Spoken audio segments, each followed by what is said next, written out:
Meet two people. The first one works 60 hours a week. She skips lunch breaks. She says yes to every extra shift. She wants that raise, and she gets it. The second one works a normal 40 hours. Nothing crazy. But she owns a few things, a rental property, some stock, a small piece of a business. 10 years later, guess who has more money? It's not the 60-hour woman. And here's the part that stings. Working harder isn't the problem. Effort is not broken. But if you ignore one thing, all that hard work can't save you. Stick around, because this one thing changes everything. Here's the idea I want to name for you, the effort trap. The effort trap is a belief that if you just work more hours or earn more money, it will pile up on its own. Like it just grows by itself over time. But that's not how it works. Money from your job doesn't multiply just because you have more of it. It sits there. It waits for you to spend it, save it, or do something else with it. Effort only turns into real wealth when it buys you ownership. Ownership of things that earn money while you sleep. A stake in a company. A piece of property. Shares that pay you back year after year. So here's my promise to you in this video. I'm going to show you exactly where effort stops paying off, the point where working harder just isn't enough anymore. And I'm going to show you what to do with that effort instead, so it actually builds something that lasts. Let's slow down and really look at the effort trap, because once you see it, you can't unsee it. Here's the deal. Your job pays you in a straight line. It's called linear income. You trade an hour, you get paid for an hour. You get a raise, the line gets a little steeper, but it's still a line. It still needs you. If you stop showing up, the line stops too. And there's a ceiling on that line, whether we like it or not. You only have so many hours in a day. You can only get so skilled, so fast, before the extra hour of studying or grinding starts giving you less and less back. Doctors, lawyers, top salespeople, even the highest earners in this system still hit a wall. Their income is big, but it's still just a line. It still stops the second they stop working. Now compare that to owning something. A stock, a rental unit, a piece of a business. This kind of money doesn't move in a straight line. It moves in a curve that bends upward on its own, called compounding. Your money earns money. Then that money earns money too. You don't have to add more hours to make it grow. It just grows, quietly, in the background, while you're doing literally anything else. Sleeping, watching TV, arguing with your cousin about politics at Christmas. Here's a simple way to picture it. Say you save $10,000 and put it into something that grows 8% a year. In year one, you earn $800. You didn't do anything for that $800. It just showed up.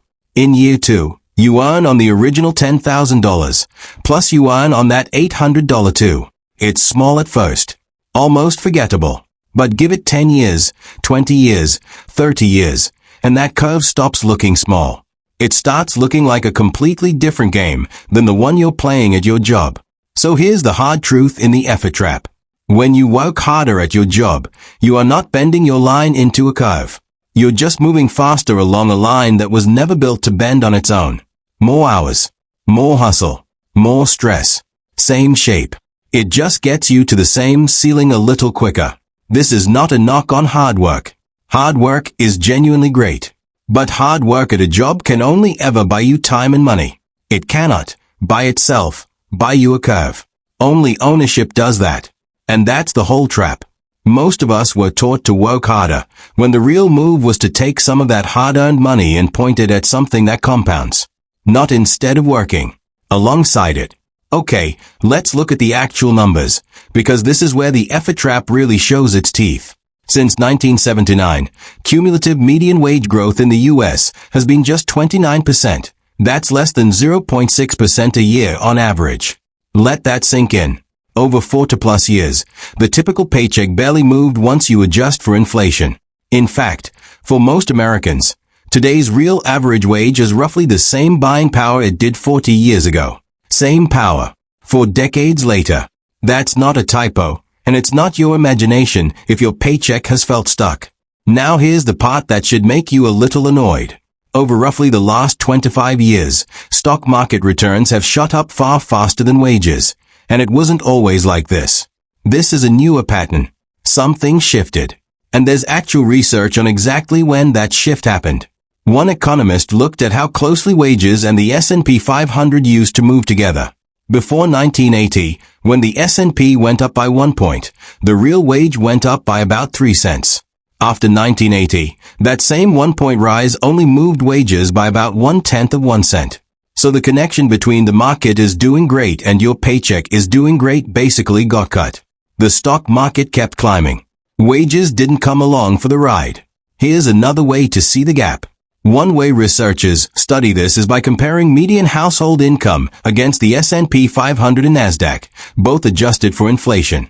Line those two up on a graph and you don't see two lines moving together.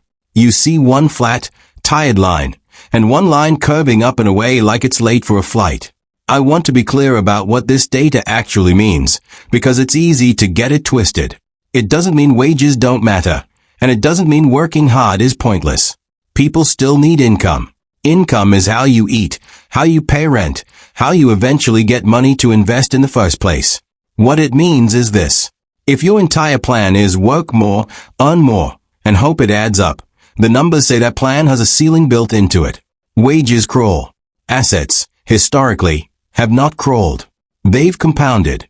And compounding, given enough years, beats a bigger paycheck almost every single time. So this isn't a personal failure. Nobody handed you this chart in school. But now you've seen it, and it changes the whole question. It's not how do I work harder.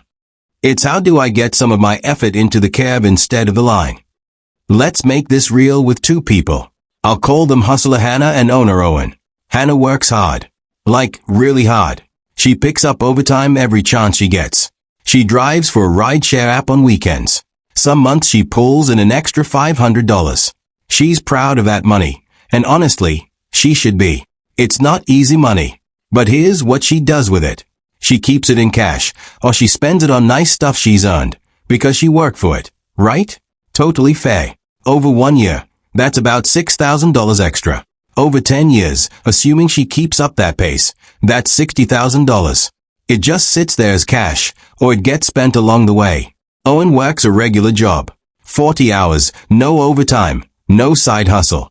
But Owen takes that same $500 a month, and instead of keeping it as cash, he puts it into an index fund. Nothing fancy. Just a normal fund that tracks the market, averaging around 8% a year over time. Let's watch what happens. After year 1, Owen has about $6,200. Barely different from Hannah. Nothing to write home about yet. After year 5, Owen's pile is worth around $37,000. Hannah still has her $30,000 in cash, give or take. After year 10, here's where it gets interesting. Owen's money has grown to roughly $92,000. Hannah's cash is still $60,000 because cash doesn't grow on its own. It just sits there, exactly as flat as the day she earned it. Now stretch it to 20 years. Hannah, if she keeps grinding the whole time, has $120,000 in cash. Owen, who never worked an extra hour, has close to $296,000. Same monthly amount. Same 20 years. Owen ends up with more than double what Hannah has, and he didn't touch a single overtime shift to get there. Here's the part one really want you to sit with. Hannah worked harder. Genuinely harder. More hours, more stress, more tired weekends. And she still came out behind. Not because she made a bad choice, and not because she's bad with money. She just never redirected the effort into something that compounds. She converted her extra hours into extra cash, and cash doesn't grow. It waits. Owen didn't out-hustle anyone. He just built a habit of pointing his money at ownership, and then he let time do the heavy lifting. That's the whole proof, right there in the numbers. Effort earns you the $500. Ownership decides what that $500 turns into 20 years later. So here's a fair question. If ownership beats effort by that much, why doesn't everyone just do it? Why does the grind feel like the obvious move? Because hard work is loud, and ownership is quiet. That's really the whole answer. Think about what happens when you work overtime. You feel tired that same night. Your paycheck shows up 2 weeks later, bigger than usual, and you can see it right there in your account. You can point to it. You can spend it on something and feel the reward right away. Your boss notices you're putting in the hours. Your coworkers notice. Maybe your family notices you're stepping up. Effort gives you proof. fast, and it gives you a pat on the back to go with it. Now think about what happens when you put $200 into an index fund. Nothing happens. Tomorrow it's worth about the same. Next month, maybe it's up a little, maybe it's down a little. Nobody claps for you. Nobody at work even knows you did it. It just sits there, doing something you can't really see, and it keeps not happening for years. That's the trap, right there. Our brains are wired to trust what we can feel and see today. A bigger paycheck feels like progress because it is progress, right in that moment. Compounding doesn't feel like progress at all for a long time, even though it's quietly doing more work than the overtime ever could. There's also a social piece to this. Grinding is celebrated. We tell stories about the person who worked 3 jobs to make it happen. We don't really tell stories about the person who just kept putting money into a boring fund for 15 years and didn't touch it. It's not a dramatic story. There's no montage for that.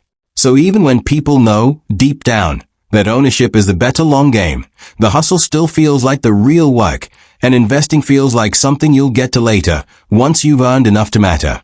And that's exactly backwards. You don't invest after you've made it. Investing is part of how you make it. But because the grind pays you back immediately, and ownership pays you back slowly and silently, most people keep choosing the loud reward over the quiet one. It's not a character flaw. It's just how attention and reward work in the human brain. But once you know that, you can actually start pushing against it on purpose, instead of letting the loudest, fastest reward win every single time. Okay, let's go a little deeper, because there's something under the surface here that's harder to talk about. A lot of us have a quiet thought running in the background that sounds something like this. I already work so hard. This should be enough by now. And I get it. It feels fair. You put in the hours. You skipped the vacations. You said yes to the extra shift when you were exhausted. Some part of you feels like the universe owes you a payoff just for showing up and grinding, year after year. But money doesn't work off fairness. It works off math. And that thought, though I've already put in so much, it should be enough thought, is actually a trap in itself. It's the same kind of thinking that keeps people stuck in a bad movie because they already paid for the ticket. You keep going because of what you already put in, not because of where it's actually taking you. All those hours you already worked don't owe you anything extra just because they were hard. They already paid you, in a paycheck. What happens next depends on what you do with that paycheck, not on how hard it was to earn. There's something else going on too, and it's a bit more personal. For a lot of people, being the hardest worker in the room becomes part of who they are. Maybe you're known as the reliable one, the one who never says no, the one people point to and say, wow, they never stop. That identity feels good. It earns respect. It feels like proof that you're a good, disciplined person. So here's the uncomfortable part. If working harder is tied to your identity, then stepping back, even just a little, to build ownership instead, can feel like giving up. Like you're becoming lazy, or less committed, or less you. Redirecting some of that energy toward investing, instead of another shift, can feel like betraying the version of yourself you worked so hard to become. But that's not what's actually happening. Choosing to put money into ownership doesn't erase your work ethic. It doesn't mean you stop trying. It just means your effort finally gets pointed somewhere that can grow on its own, instead of only proving something to other people, or to yourself. You can still be the hardest worker in the room. You can also be the person quietly building a pile of assets in the background while everyone else sees the hustle. Those two things aren't opposites. The trap is believing you have to pick one. Let's talk about the actual cost of staying in this trap, because it's bigger than most people think. First, there's the cost you can feel. Burnout. If your whole plan is work more, then more is the only lever you've got. So when life gets more expensive, or you want more, the only move left is another shift, another side gig, another late night. That works for a while. But bodies and brains have limits. Sleep gets shorter. Patience gets shorter. The relationships and hobbies that make life actually worth living start getting squeezed out, because there's only so many hours in a day, and you've already sold most of them. Then there's the cost you can't feel, at least not at first, and this one is sneakier. It's lost time. Time is the one ingredient that makes ownership actually work, because compounding needs years to do its thing. Every year you spend purely grinding, without redirecting some of that money into assets, is a year that compounding doesn't get to use.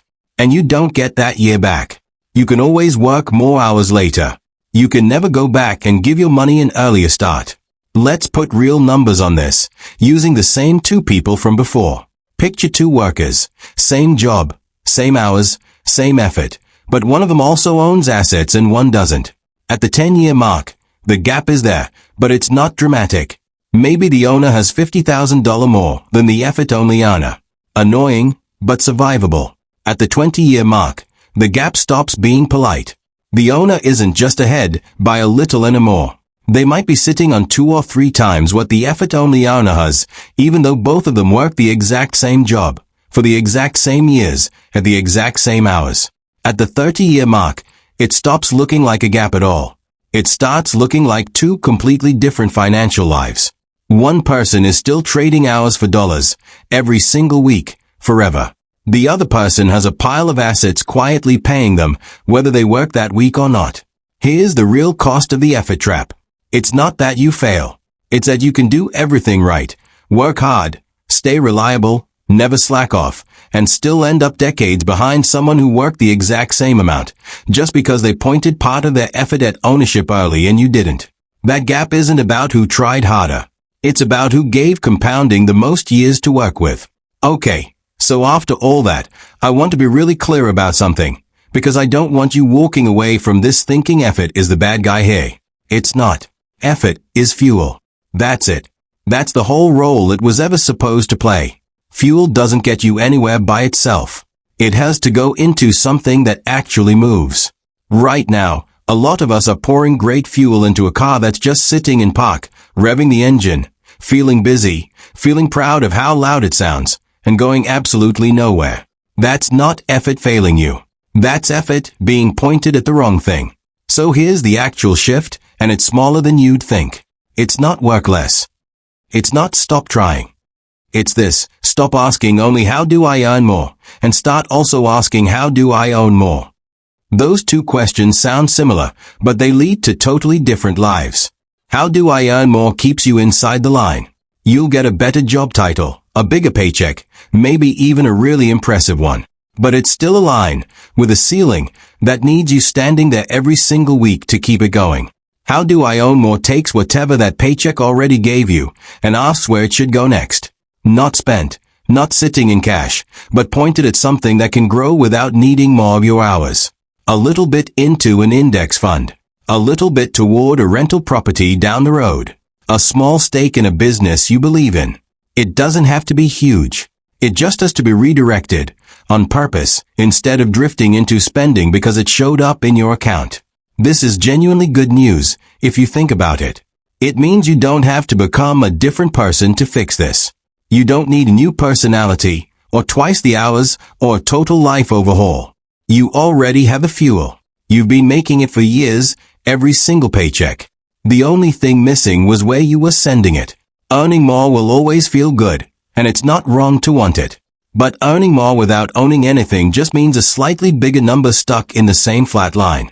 Owning more is what turns your effort into something that keeps paying you long after that particular hour of work is over and done. That's the whole reframe. Keep the hustle. Just stop asking it to do a job it was never built to do alone. So let's bring this all the way home. Hard work pays the bills. It really does, and it always will. You need that paycheck. You need it to eat, to pay rent, to keep the lights on. Nobody's telling you to quit your job and wait around for compounding to save you. That's not the message here. But hard work, on its own, will only ever pay the bills. It's ownership that pays you back. It's ownership that keeps showing up for you on the weeks you don't work overtime, on the months you're too tired to pick up an extra shift, on the years you decide to finally take that vacation. Hard work covers today. Ownership covers the 20 years after today. So here's one thing you can actually do, starting with your very next raise, your next bonus, your next bit of extra income. Before it quietly turns into a slightly nicer lifestyle, a little upgrade here, a little treat there. Stop for 1 second and redirect a piece of it. Not all of it, just a piece. Send it toward an asset instead of your everyday spending. A raise is the easiest money in the world to redirect, because you were living just fine without it last month. You won't even miss it. But in 10 years, that one decision could be the whole difference between staying in the line and finally bending the curve. That's it. That's the move. It's not complicated. It's just easy to forget, because spending feels good right now, and owning feels boring right now, even though owning is the one that actually pays you later. So if you're done just working for money, and you're ready to start owning some of it too, drop the word OWN in the comments right now. I want to see it. I want to know who's actually making this shift, not just watching the video and moving on.